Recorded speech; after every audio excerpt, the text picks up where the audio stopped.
דם חבל הטבור הוא דם של הילוד שמועשר בתאי גזע. תאי גזע יכולים לשמש את התינוק, אותך ואת המשפחה לריפוי שורה של מחלות. שלום, שמי ניר כהן, מייסד ומנכ"ל קריוסל ישראל. אני מזמין אתכם לסיור במעבדות החדשות המעבדות את הדגימות של חברת קריוסל במרכז הרפואי תל אביב איכילוב. בואו אחריי.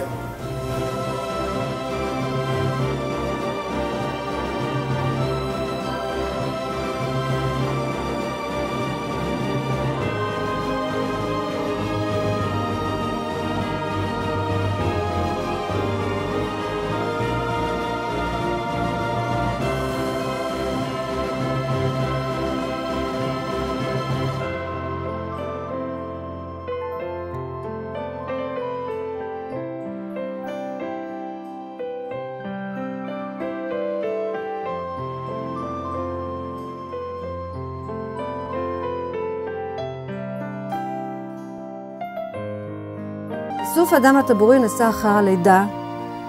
הוא לא כרוך בשום סיכון או בשום כאב, לא לתינוק ולא לאמא. שמרו דם טבורי בקריוסל, כי זה בדם שלכם לדאוג לו.